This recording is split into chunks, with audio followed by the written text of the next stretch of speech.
दोस्तों कैसे हैं आप सभी। आशा करता हूं बहुत ही अच्छे होंगे। इस वीडियो में हम आपके लिए लेकर आए टॉप जी के जीएस के प्रश्न। ये ऐसे प्रश्न हैं जो बार बार एग्जाम में पूछते हैं, तो आने वाले टाइम में आपका कोई भी एग्जाम है या वीडियो आपके लिए बहुत ही हेल्पफुल होगी। चलिए वीडियो की शुरुआत करते हैं। और हाँ, वीडियो देखने के बाद प्लीज फीडबैक जरूर दीजिए कि वीडियो कैसा लगा, आपके लिए कितना हेल्पफुल है या वीडियो।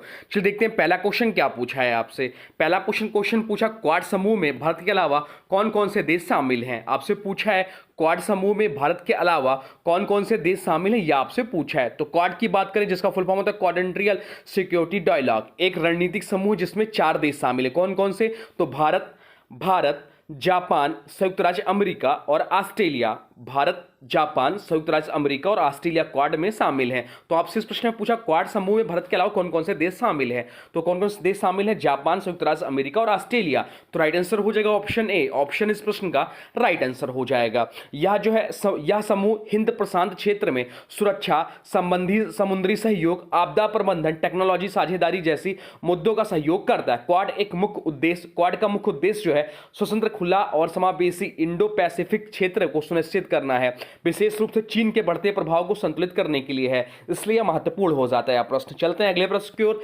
देखते हैं अगला प्रश्न क्या पूछा है आपसे। अगला प्रश्न पूछा है राष्ट्रीय प्रतीक सत्यमेव जयते किस ग्रंथ से लिया गया है। राष्ट्रीय प्रतीक सत्यमेव जयते जो है वह किस ग्रंथ से लिया गया है, यह आपसे पूछा है। चलिए बता दीजिए। तो राइट आंसर जो हो जाएगा वो हो जाएगा ऑप्शन सी, मुंडको उपनिषद इस प्रश्न का राइट आंसर हो जाएगा। सत्यमेव जयते का अर्थ है सत्य की ही विजय होती है, या भारत के राष्ट्रीय प्रतीक का हिस्सा है जो सिंह स्तंभ के नीचे अंकित होता है। यह संस्कृत वाक्य ऋषि मुंडक द्वारा रचित मुंडको उपनिषद से लिया गया है। अब चलते हैं अगले प्रश्न की ओर, देखते हैं अगला प्रश्न क्या पूछा है आपसे। अगला प्रश्न पूछा किस महाजनपद की राजधानी राजगृह थी।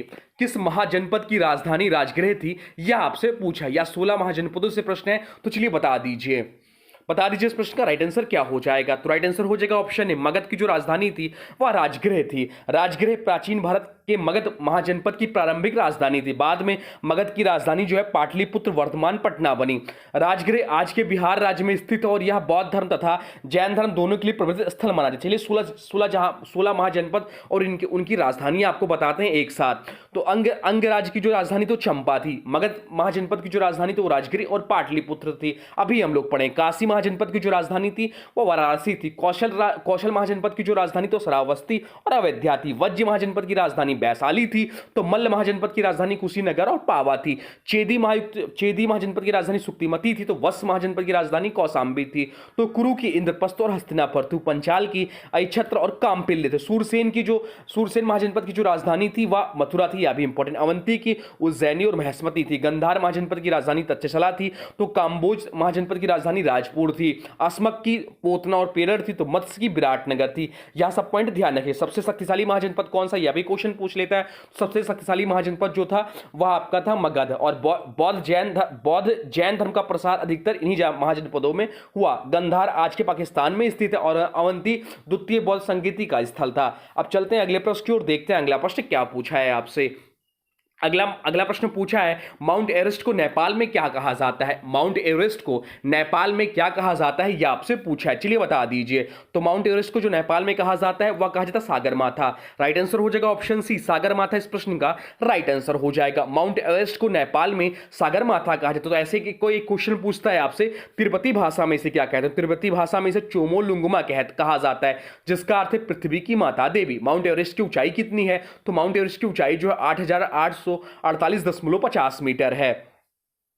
यह विश्व की सबसे ऊंची चोटी और हिमालय पर्वत श्रृंखला में स्थित है। अब चलते हैं अगले प्रश्न की ओर, देखते हैं अगला प्रश्न क्या पूछा है आपसे। अगला प्रश्न पूछा किस संवैधानिक अनुच्छेद में राज्यपाल को अध्यादेश जारी करने की शक्ति प्राप्त है। किस संवैधानिक अनुच्छेद में राज्यपाल को अध्यादेश जारी करने की शक्ति प्राप्त है, यह आपसे पूछा है। चलिए बता दीजिए इस प्रश्न का राइट आंसर, इंपॉर्टेंट प्रश्न है। तो राइट आंसर हो जाएगा अनुच्छेद ए, अनुच्छेद 213 में। तो अनुच्छेद 213 इस प्रश्न का राइट आंसर हो जाएगा। भारतीय संविधान का अनुच्छेद 213 राज्यपाल को यह शक्ति देता है कि वह राज्य राज्य विधानसभा के सत्र में न होने की स्थिति में अध्यादेश जारी कर सकता है यदि उसे यह लगता है कि तत्काल कोई कानून बनाना आवश्यक है। यह प्रावधान बिल्कुल वैसा ही है जैसे राष्ट्रपति को अनुच्छेद 123 के अंतर्गत अध्यादेश जारी करने की शक्ति प्राप्त है। तो राष्ट्रपति को किस अनुच्छेद के तहत अध्यादेश जारी करने की शक्ति प्राप्त है? तो अनुच्छेद 123। यह भी ध्यान रखिएगा। बाकी ऑप्शन में दिया अनुच्छेद 356। तो अनुच्छेद 356 जो है राज्य में राष्ट्रपति शासन से संबंधित है। अनुच्छेद 154 जो ऑप्शन में दिया है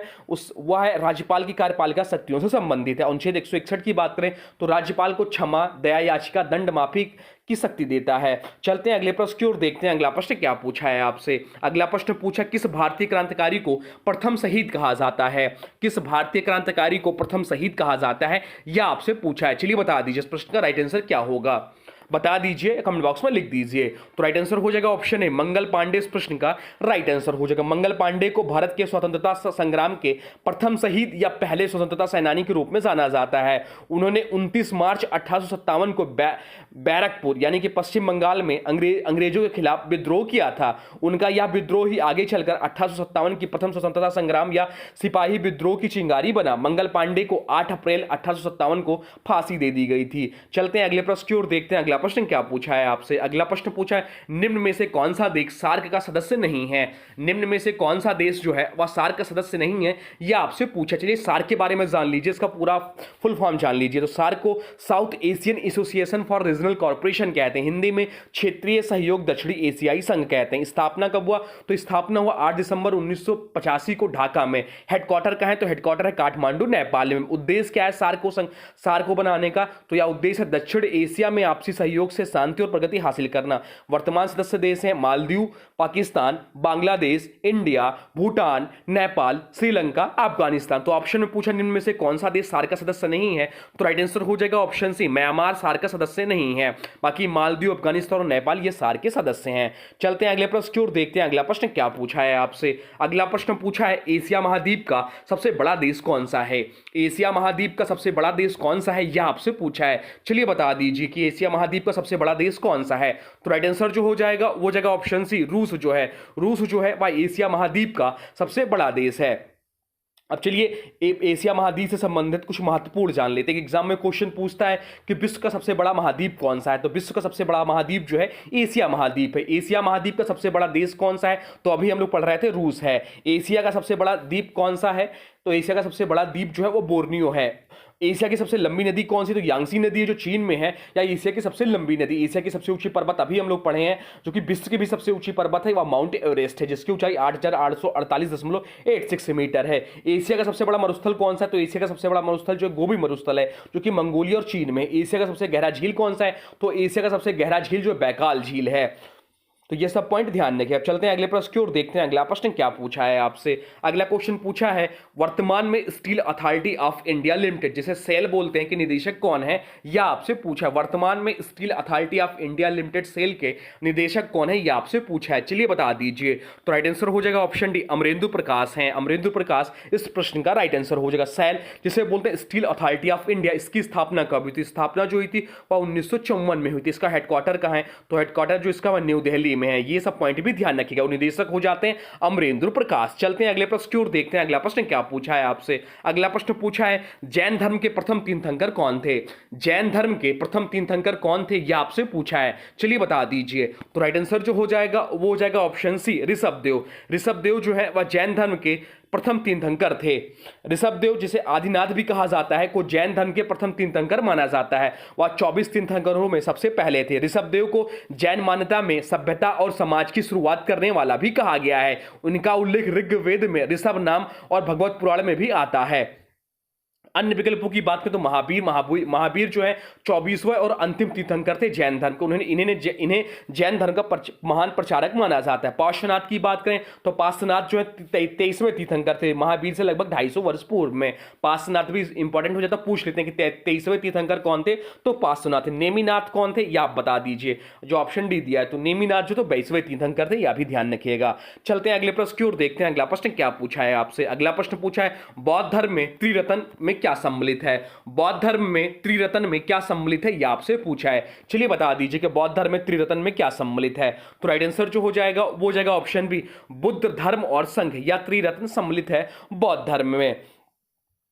बौद्ध धर्म में त्रिरत्न या तीन रत्न का अत्यधिक महत्व है। ये तीन रत्न वह आधार हैं जिन पर बौद्ध अनुयायी विश्वास करते हैं और जिन्हें वे जीवन का मार्गदर्शक मानते हैं। बुद्ध जो त्रिरत्न में वह है आत्मज्ञान प्राप्त करने वाले गौतम बुद्ध, आदर्श गुरु एवं प्रेरणा सूत्र। धर्म की बात करें तो बुद्ध द्वारा बताई गई शिक्षाएं, चार आर्य सत्य, अष्टांग मार्ग आदि, मुक्ति का मार्ग है यह। संघ की बात करें तो बौद्ध भिक्षुओं और भिक्षुणियों का समुदाय जो बुद्ध और धर्म के प्रचारक रहे हैं। चलते हैं अगले प्रश्न की ओर, देखते हैं अगला प्रश्न क्या पूछा है आपसे। अगला प्रश्न पूछा, किस राज्य में राजाजी राष्ट्रीय उद्यान स्थित है? बढ़िया प्रश्न है। या किस राज्य में राजाजी राष्ट्रीय उद्यान स्थित है, यह आपसे पूछा है। चलिए बता दीजिए। तो राइट आंसर जो हो जाएगा, लिखिए राइट आंसर कमेंट बॉक्स में क्या है। तो राइट आंसर हो जाएगा ऑप्शन ए, उत्तराखंड में स्थित है राजाजी राष्ट्रीय उद्यान। राजाजी राष्ट्रीय उद्यान उत्तराखंड राज्य में स्थित है। यह पार्क 1983 में स्थापित हुआ और इसका नाम सी राजगोपालाचारी राजाजी के सम्मान में रखा गया। चलिए कुछ प्रमुख राष्ट्रीय उद्यान बता दें कहां स्थित है। काजीरंगा राष्ट्रीय उद्यान पूछ लेता है तो असम राज्य में। मानस नेशनल पार्क जो है असम में ही है। सिंह वाहिनी राष्ट्रीय उद्यान जिसे गिर बोलते हैं, गिर राष्ट्रीय उद्यान या गुजरात में। कान्हा राष्ट्रीय उद्यान मध्य प्रदेश में। तो बांधवगढ़ राष्ट्रीय उद्यान भी मध्य प्रदेश में। पेंच राष्ट्रीय उद्यान भी मध्य प्रदेश में, मध्य प्रदेश महाराष्ट्र में है। और सतपुड़ा राष्ट्रीय उद्यान जो है मध्य प्रदेश में। Jim Corbett national park Uttarakhand में। राजाजी राष्ट्रीय उद्यान अभी हम लोग पढ़े हैं उत्तराखंड में है। तो नंदा देवी राष्ट्रीय उद्यान भी उत्तराखंड में है। वाल्मीकि राष्ट्रीय उद्यान कहां है, यह आपको आप लोग के लिए कमेंट बॉक्स में बताना कि वाल्मीकि राष्ट्रीय उद्यान किस राज्य में स्थित है। अब चलते हैं अगले प्रश्न की ओर, देखते हैं अगला प्रश्न क्या पूछा है आपसे। अगला प्रश्न पूछा, भारतीय संविधान के किस अनुच्छेद में राष्ट्रपति को क्षमा देने का अधिकार है?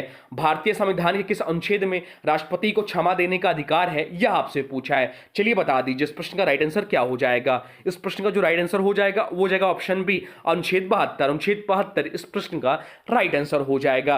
अनुच्छेद 72 के तहत राष्ट्रपति को दया, क्षमा, निलंबन, राहत और माफी देने का अधिकार है। अभी हम लोग ऊपर बात भी किए हैं कि राज्यपाल के पास भी अनुच्छेद 161 के अंतर्गत सामान्य शक्तियां निहित हैं या दी गई हैं। तो ये पॉइंट भी ध्यान रखिएगा। चलते हैं अगले प्रश्न की ओर, देखते हैं अगला प्रश्न क्या पूछा है आपसे। अगला प्रश्न पूछा है, इंसुलिन की खोज किसने की थी? इंसुलिन की खोज किसने की थी, यह आपसे पूछा है। चलिए बता दीजिए कि इंसुलिन की खोज किसने की थी। तो इंसुलिन की जो खोज की थी वह हुई थी फ्रेडरिक बेंटिक और चार्ल्स बेस्टर ने। राइट आंसर हो जाएगा ऑप्शन सी। ऑप्शन सी इस प्रश्न का राइट आंसर हो जाएगा। इंसुलिन की खोज 1921 में फ्रेडरिक बेंटिक और चार्ल्स बेस्ट ने की थी, जिसने डायबिटीज के इलाज में क्रांति आई, जिससे डायबिटीज के इलाज में क्रांति आई। इंसुलिन अग्नाशय के बीटा कोशिकाओं द्वारा स्त्रावित होता है। तो यह भी क्वेश्चन बन जाता है कि इंसुलिन जो है कहां स्त्रावित होता है, तो यह बीटा कोशिकाओं द्वारा स्त्रावित होता है। चलते हैं अगले प्रश्न की ओर, देखते हैं अगला प्रश्न क्या पूछा है आपसे। अगला प्रश्न पूछा, विश्व बैंक का मुख्यालय कहां है? बढ़िया प्रश्न है। चलिए बता दीजिए कि विश्व बैंक का मुख्यालय कहां स्थित है। तो विश्व बैंक का जो मुख्यालय स्थित है वो वाशिंगटन डीसी में स्थित है। राइट आंसर हो जाएगा ऑप्शन सी, वाशिंगटन डीसी में विश्व बैंक का मुख्यालय स्थित है। विश्व बैंक का मुख्यालय संयुक्त राष्ट्र अमेरिका के वाशिंगटन डीसी में स्थित। इसकी स्थापना 1944 में ब्रिटेन वुड्स सम्मेलन के दौरान की गई थी। यह एक अंतर्राष्ट्रीय वित्तीय संस्था जो विकासशील देशों के लिए विकास परियोजनाओं के लिए ऋण और तकनीकी सहायता प्रदान करता है। इसकी स्थापना कब हुई? तो 1944 में। तो सदस्य देश वर्तमान में कितने हैं? तो 189 सदस्य देश हैं इसके। वर्तमान समय में जो इसके अध्यक्ष हैं, कि 14वें अध्यक्ष हैं 2024 से 2025 तक, वह अजय बंगा, भारतीय मूल के पहले अध्यक्ष हैं। चलते हैं अगले प्रश्न की ओर, देखते हैं अगला प्रश्न क्या पूछा है आपसे। अगला प्रश्न पूछा है, भारत की एकमात्र फ्लोटिंग नेशनल पार्क कहां स्थित है? भारत की एकमात्र फ्लोटिंग नेशनल पार्क कहां स्थित है, यह आपसे पूछा है। चलिए बता दीजिए कि भारत की एकमात्र फ्लोटिंग नेशनल पार्क कहां स्थित है। चलिए लिख दीजिए राइट आंसर। तो राइट आंसर हो जाएगा ऑप्शन सी, मणिपुर में स्थित है।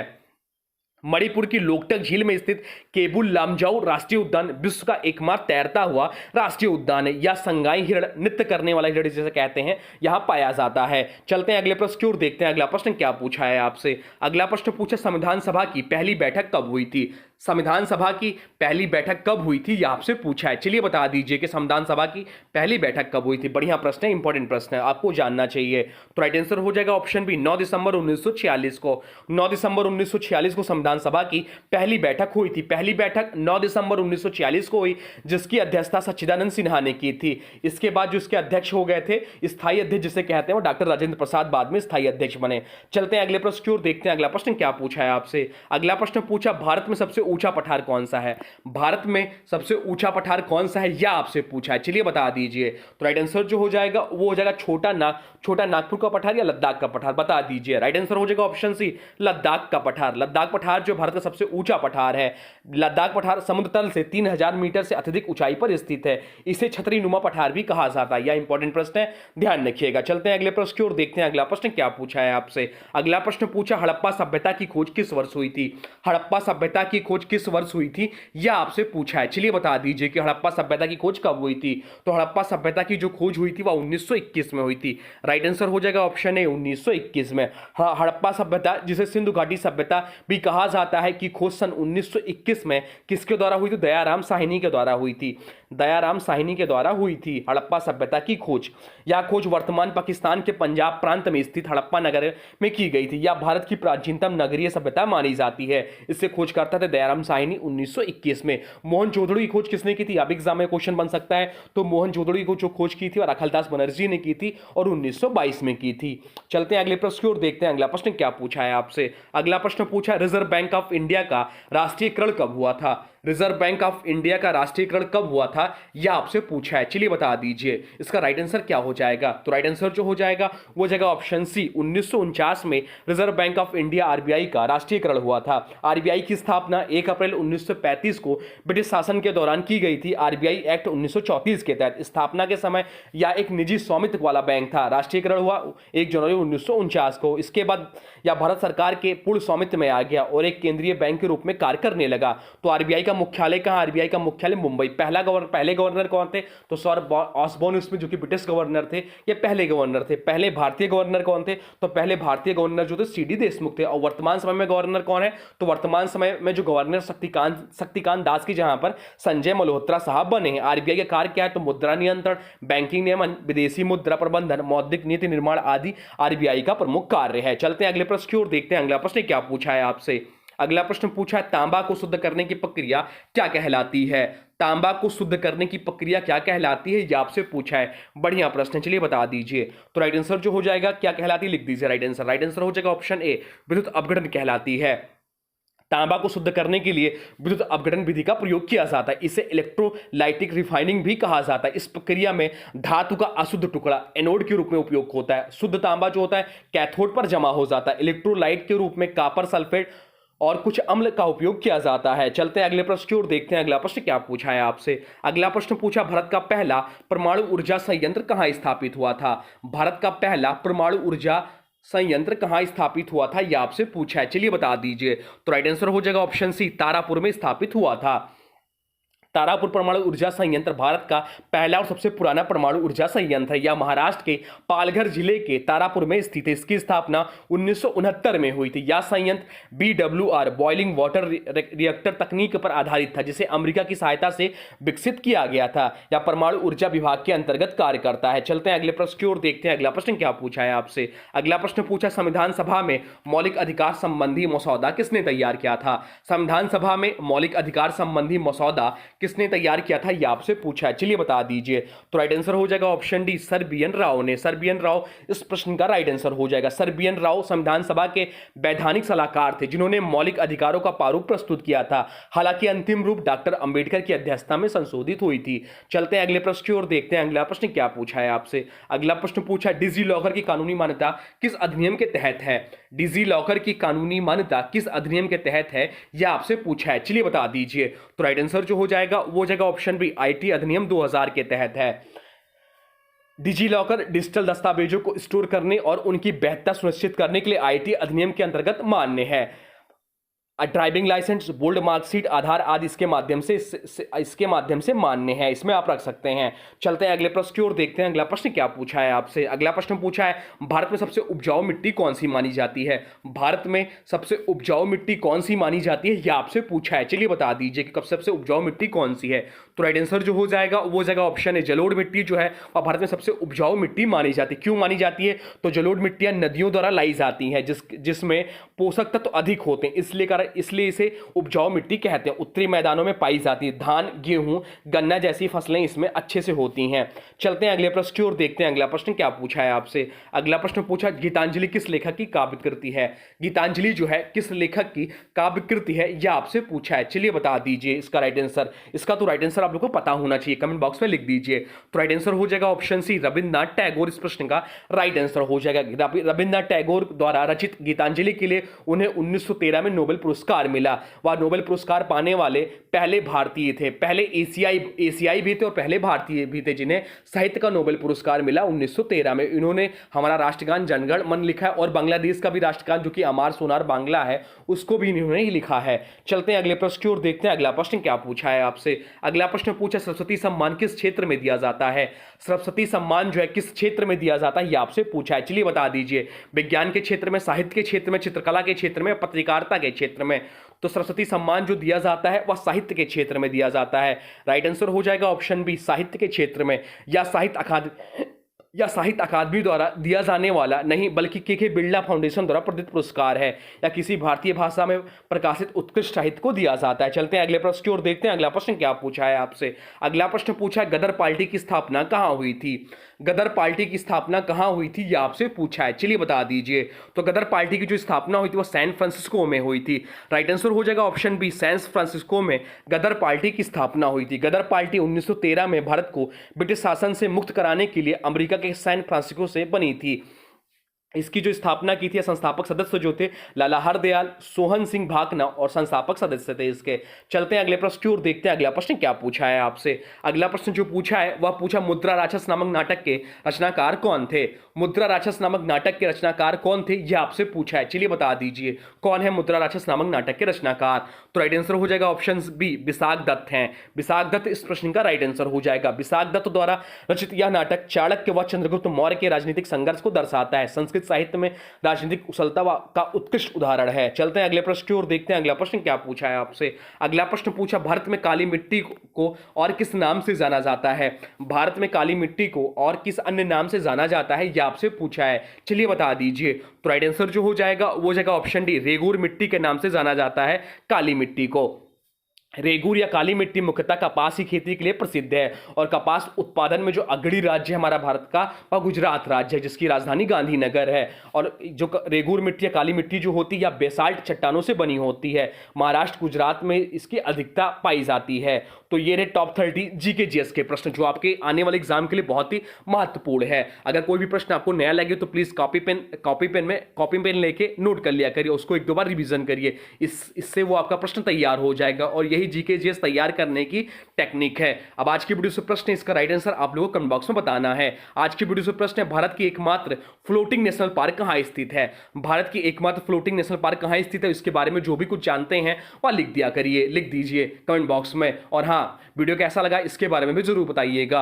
और हाँ देखिए, अभी तक आपने वीडियो को लाइक नहीं किया तो प्लीज वीडियो को लाइक कर दीजिए, चैनल पे नए हैं चैनल को सब्सक्राइब भी कर लीजिए और वीडियो को किसी स्टडी ग्रुप में शेयर कर दीजिए। चलिए मिलते हैं एक नए वीडियो में, तब तक के लिए thanks for watching railway exam target. For more update please subscribe railway exam target channel को।